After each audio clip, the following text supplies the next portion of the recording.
Oi, meus alunos do nono ano. Estou aqui nessa aula de cidadania para dar continuidade ao nosso assunto dessa segunda unidade. Este assunto está no livro de vocês, então vocês acompanhem os conteúdos, as anotações do livro e, se preciso for, vocês também usem o caderno. Bora lá!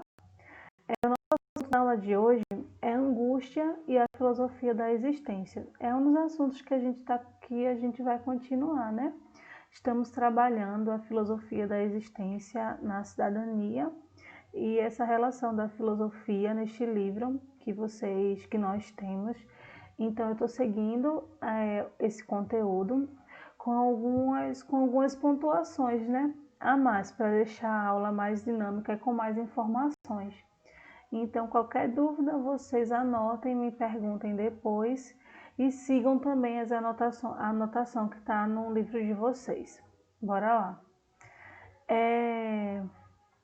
De acordo com o dicionário Michael, a angústia pode ser definida como um estado de exagerada aflição, ansiedade e sofrimento. Só que o conceito que a gente vai estudar de angústia a partir da filosofia da existência é diferente. A gente está estudando cidadania.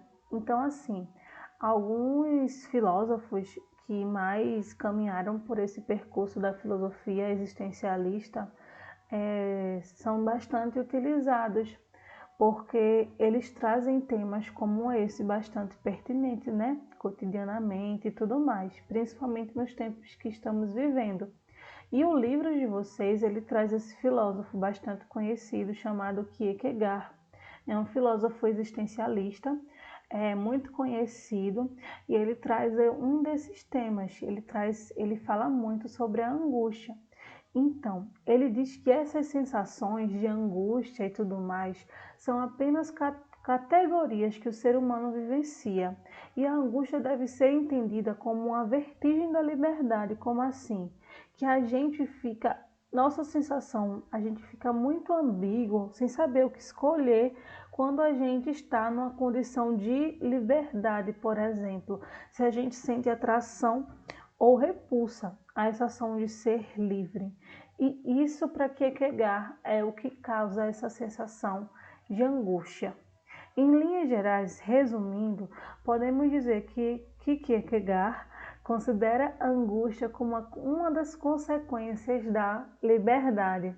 Para ele, a angústia existe desde o nosso nascimento e já está intrínseca ou inata a nós. Essa angústia inata se daria uma vez que o próprio homem foi criado no mundo para vivenciá-lo primeiramente no estado da inocência, ou seja, sem um conhecimento sobre o seu significado. A gente vai caminhar mais um pouquinho sobre esse estado de inocência. Um exemplo muito importante e que nos informa sobre essa experiência de inocência na vida humana é a fase da infância, puramente inocente, né, não? Na qual não se tem conhecimento sobre a realidade que é vivida. A criança só deseja brincar, se divertir, procurando seu próprio prazer. Ela não conhece o que é certo e o que é errado. Nesse caso, ela se encontra nesse estado de inocência, puramente inocente, e ela apenas terá o conhecimento sobre a sua existência e tudo que existe ao seu redor quando ela crescer. Então, esse estado de angústia já existe aí através da própria inocência que se encontra a própria angústia, ou seja, a partir dela que o indivíduo vai iniciar o seu processo existencial angustiante. Vocês lembram quando vocês eram pequenos? Eu acredito até agora, né? Eu quero crescer. Eu queria ter tantos anos. Eu queria ser maior de idade. Eu queria essas preocupações, entre aspas, né? De crianças. Então, assim, a partir desse momento de angústia, a partir desse momento de inocência, de não ter controle assim sobre a sua própria vida e tudo mais, esse desejo apenas de brincar e de viver na sua vida, a vida de imaginação e tudo mais, né? Mesmo que esteja vivendo a vida concreta com seus pais, seus familiares e tal, mas a criança vive mais naquele conto que ela mesma cria e conta todos os dias para si mesmo. Então é a partir desse estado de inocência que a angústia se cria. E uma das formas que Kierkegaard ele narra esse estado de angústia é atrelado à religião. Esse texto está no livro de vocês, que eu trouxe ele aqui para que a gente pudesse discutir um pouquinho. A angústia como fruto do pecado original. Esse não é o título do texto. Eu só coloquei para poder a gente perceber qual é o tema e qual é o enfoque desse estado angustiante. É perceptível a influência da religião sobre Kierkegaard, pois este apresenta a angústia como algo sempre presente na nossa existência, sendo assim fruto do pecado original de Adão e Eva. Para ele, a situação da desobediência a Deus, um ser transcendente, onipotente, iniciou o livre-arbítrio. A angústia surge pela liberdade absoluta. Então, essa desobediência e essa entrega da liberdade, esse livre-arbítrio, trouxe angústia para os homens a partir desse pecado original. Observamos claramente que Adão foi criado por um ser absoluto, ou seja, o ser criador de tudo que existe na terra. E nessa criação, Deus deu ao homem a liberdade de escolha. Dessa forma, observamos que se o próprio Deus já nos criou de uma forma livre, nós nascemos com a inquietação nas nossas possíveis decisões. Estas inquietações podem ser analisadas com certas dores que vão acarretar nas nossas próprias decisões. Então, essa angústia está atrelada, é um fator inato a nós a partir desse pecado original. Essa teoria, quem a construiu foi esse filósofo existencialista chamado Kierkegaard. E ainda, estas dores que sentimos podem ser consideradas como grandes angústias, angústias de possibilidade, isto é, de ser angustiante que se doa totalmente a uma escolha sem deixar de pensar na outra possibilidade. Não, eu aceito essa daqui, vou nesse caminho aqui, mas eu fico, meu Deus, mas como que seria naquele ali? Mas como seria se eu fosse aquele ali? Então, esse estado de liberdade, de estarmos a todo tempo livre, para Kierkegaard é o que mais angustia nós seres humanos, de a gente ter que escolher essa imensidão de oportunidades, essa imensidão de escolha, sem saber o que fazer, sem saber como fazer. Então, esse livre-arbítrio e tudo mais, veja só, é muito legal analisar isso, não é? E que mesmo não escolhida, ainda continua sendo uma possibilidade na sua vida. Aquela história, né? Que os pais sempre falam, tem dois caminhos, você vai escolher esse ou vai escolher esse. Esse aqui, taranã, taranã, taranã, esse aqui, taranã, tudo mais, né? Então, a gente escolhe, a gente vai seguindo em um caminho, mas a gente sempre fica pensando, e se eu fosse pro lado de cá? Aquele joguinho que está sempre naqueles, como é o nome? Naquelas apresentações de televisão. Tem 3 portas e o apresentador vai lá e um prêmio está atrás de uma porta. E você tem que escolher a porta 1, a porta 2 ou a porta 3. E você escolhe a porta 1. Mas você sempre fica pensando, e se eu escolher a porta 2? E se tiver na porta 2? Mas mesmo que essa possibilidade não foi escolhida por você, ela sempre vai ser uma possibilidade, porque você poderia ter escolhido. Então esse é o estado angustiante, isso é a angústia para Kierkegaard. Essa angústia e liberdade. Então, para a angústia, segundo esse filósofo, precede o pecado, está ligada à possibilidade e à liberdade. O desespero é instaurado como um conflito entre o ser finito, que somos nós, esse ser que pode se acabar a qualquer momento, e a vontade da infinitude de ser completamente livre, completamente infinito. Por isso apresenta-se concomitantemente, ou seja, entrelaçado a esta angústia. Esses sentimentos de liberdade, esses sentimentos de ser completamente, de estar tudo à sua disposição, né? E você poder fazer da sua vida aquilo que você bem quiser, mas vê que angústia. E se der errado, mas eu não sei o que fazer e tudo mais, e vai gerando várias perguntas no ser humano. Mas, ainda voltando para a hipótese construída por Kierkegaard de Adão e Eva, considerando essa hipótese de que nem Adão nem Eva tivessem comido desse fruto proibido, hoje não se contaria com o pecado original, e ainda assim existiria angústia. E aí, o que é que vocês acham? A resposta para esse filósofo está muito óbvia.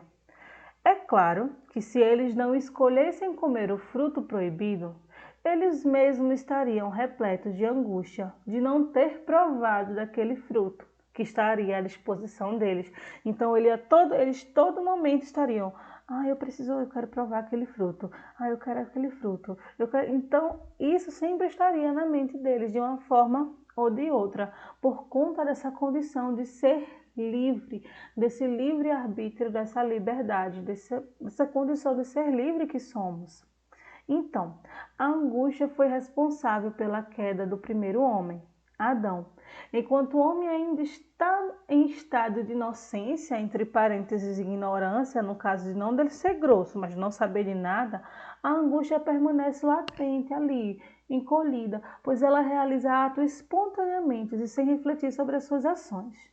Mas você ainda continua com aquelas angústias recolhidas, mas naquele estado latente, né? Mas a partir do momento em que se depara numa situação que precisa exercer o seu poder de escolher esse ou aquele, o verde ou azul, amarelo ou rosa, isso ou aquilo, as escolhas do curso que são tão desesperadoras, escolha de profissões, escolha disso, escolha daquilo, escolha de roupa, é muito angustiante, né? Então são nessas escolhas que a angústia vem à tona. Este tem a possibilidade na escolha entre o poder e o não poder, de modo que é autorresponsável pela consequência de suas escolhas. Você vai ser responsável pela consequência do seu sim e do seu não, porque você é livre para escolher sim ou não, da mesma forma que você é livre para sustentar as consequências das suas escolhas. Então é isso que Kierkegaard tem para dizer para nós com toda essa história de Adão e Eva e aquilo que eu trouxe antes de tratar prioritariamente dessa história que está trazendo dentro do livro de vocês.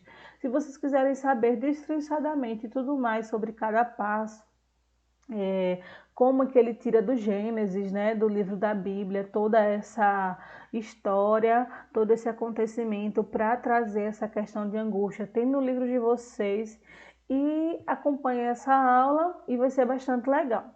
Então, continuando, a angústia compreendida no homem atual tem a sua origem na própria ideia conceituada por Kierkegaard. Veja só, eu trouxe aqui essa imagem que eu peguei para que a gente pudesse analisar. Não suporto a ideia de carregar toras para sempre. 2 carinhas e 1 carinha diz isso. Prefere o outro. Prefere carregar o fardo da liberdade? Voa alto, por mais inseguro que o céu de uma vida verdadeira possa parecer. Então, assim, ele está oferecendo a liberdade, né? Aí, de uma hora para outra, o rapaz vai novamente, pega a tora, coloca no ombro. E aí, então, ainda está pesado. Mas sexta-feira é feriado. Então, ele prefere continuar suportando esse fardo das toras, que isso já está no seu cotidiano, já é sua escolha, né? Já é sua escolha, mesmo que ele não escolha isso, é a sua profissão. E do que ele ter essa liberdade em suas mãos e sem saber o que fazer. Prefere carregar o fardo da liberdade, voa alto, por mais inseguro que o céu de uma vida verdadeira possa parecer, porque para muitos a liberdade é sinônimo de insegurança. Poucos são aqueles que realmente sabem usufruir da sua liberdade sem ter essa sensação de insegurança, sem ter essa sensação de ansiedade e de querer fazer e não poder e tudo mais. Então, essa imagenzinha, né, nos remete ao fato de que tal autor se apresentou como o mais avançado de sua época, mesmo que possa não parecer, demonstrando problemas que podem ser vistos até hoje, de forma que o ser humano não deve superar a angústia, mas sim aprender a viver com ela. A gente tem que parar de querer superar esses momentos e angústias que a gente está vivendo e aprender a viver com ela. Eu estou angustiada, mas o que eu posso fazer angustiada hoje? Eu vou parar de fazer as minhas atividades porque eu estou angustiada, mas eu vou continuar fazendo, mas vou tentar diminuir o ritmo. Vou tentar fazer isso, mas só isso, mas não vou tentar acrescentar mais coisas para não aumentar o fardo e tudo mais. Vocês estão entendendo? Mas tentar conviver com esse estado de angústia. Isso é o mais importante, porque a partir desse momento essa angústia ela vai diminuindo no nosso peito e a gente vai conseguir fazer as nossas escolhas sem ficar tão angustiado. Que é onde é para Kierkegaard a fonte dessa angústia, as escolhas, a liberdade e tudo mais. Temos como principal característica da sociedade atual a supervalorização da imagem, onde o ser humano tem se afastado de si mesmo, de sua subjetividade e está caminhando para uma busca da perfeição, que ele não olha mais para si mesmo, mas ele olha para como o outro vai olhar para ele, buscando sempre a perfeição do seu corpo, buscando sempre a perfeição de suas redes sociais, sempre a perfeição de suas ações e tudo mais, mesmo que não esteja gostando, mesmo que ele esteja insatisfeito. Isso vem gerando ansiedade, frustração e esse sentimento de angústia por conta dessas liberdades que nos são entregues e a gente não sabe o que fazer com nossas escolhas. E eu trouxe aqui um tema, tudo atrelado a essa angústia e tudo mais, que não está no livro, mas é oportuno falar sobre isso, que é a angústia e tempos de pandemia, né? Que é o tempo que estamos vivenciando, toda essa saúde mental, essa saúde física e tudo como isso se atrela. Bem curtinho, é mais uma partilha rápida, uma ajuda, né, que eu queria falar com vocês, que eu também estou fazendo isso aqui dentro de casa. Então, a gente vai conversar um pouquinho sobre isso, que em tempos de isolamento social, em consequência à pandemia do novo coronavírus como esse que estamos vivendo, se faz ainda mais necessário falar sobre saúde mental, angústias, ansiedade e outros sintomas relacionados a estes que a gente acabou de conversar.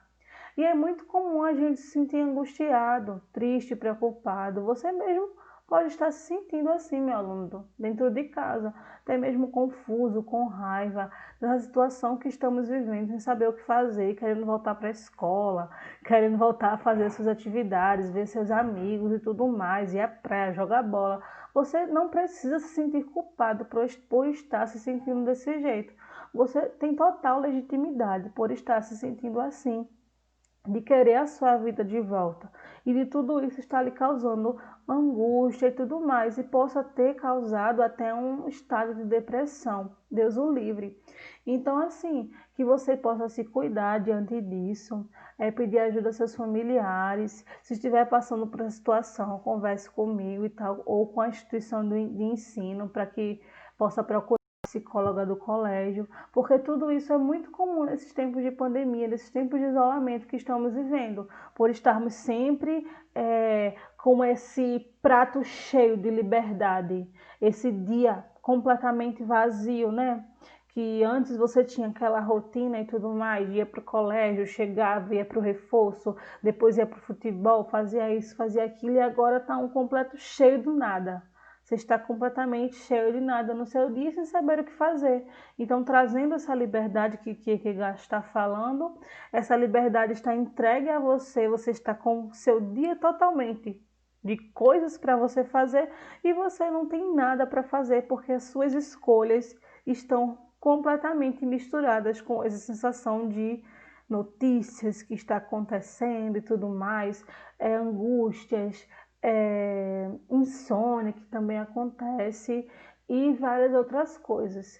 Então, que as aulas em casa também estejam ajudando você a colocar esse momento de aula como na sua rotina, depois o momento de fazer as atividades, assista uma série e depois, né? E vamos lá. Algumas dicas que eu trouxe aqui da Organização Mundial da Saúde para manter a mente saudável durante esse isolamento social. Eu trouxe 3 dicas aqui, que é a que eu vi que mais cabia assim a vida de vocês, né? Estudantes e tudo mais. Procure manter as rotinas do sono, faça exercício físico, se possível em casa, né? 15 minutos, 30 minutos, não sei quanto tempo você fazia antes, não sei quanto tempo você pode fazer agora. E tenha sempre uma alimentação saudável. Eu sei que a gente gosta muito de comer besteira. Quando eu tô aqui em casa sem o que fazer, eu gosto muito de comer besteira, mas a gente tem que sempre manter a alimentação saudável, porque tudo que entra no nosso corpo vai para nossa mente de uma forma ou de outra, seja pelas vitaminas, seja pelos minerais, seja, não sei, mas tudo envolve biologia. Cuida, pergunta e lá a Vanessa, que ela vai saber de tudo isso. Outra dica é cuidar dos outros, também faz bem. A solidariedade faz bem para quem a recebe, também para a saúde mental de quem a faz. Cuide de você mesmo, cuide também dos seus familiares que moram aí perto de vocês. Procure saber como eles estão. E a outra dica que ajuda bem essa daí é mantenha o contato virtual com familiares e amigos frequentemente que moram longe de você. Faça uma semana dos amigos da sala, o amigo que você mais tenha contato, né, um dia na semana. Bora fazer uma live, bora fazer uma videochamada e converse com eles. Fale sobre o seu dia, fale sobre a sua semana e tudo mais. Vocês podem marcar de um dia na semana fazer exercícios juntos dos professores ou os que têm mais dificuldade, para manter a convivência, não é?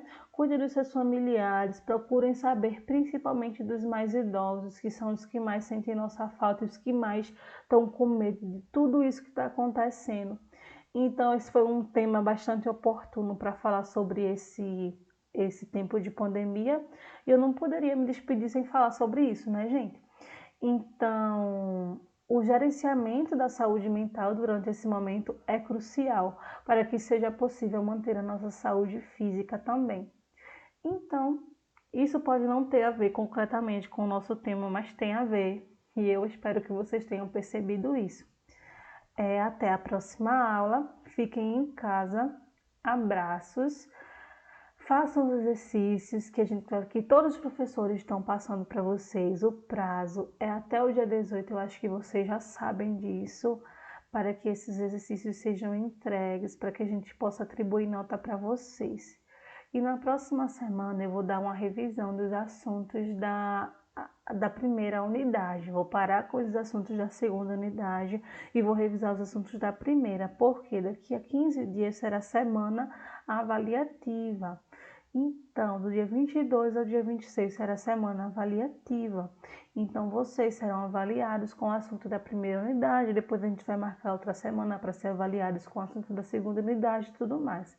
Então, eu vou parar com essas aulas da segunda unidade, vou fazer a revisão da primeira e depois eu volto trazendo novamente os assuntos da segunda, tá bom? Não fiquem desesperados, porque tudo vai acontecer normalmente. E eu espero que vocês fiquem bem. É isso, gente, e até a próxima aula, tá bom? Abraços!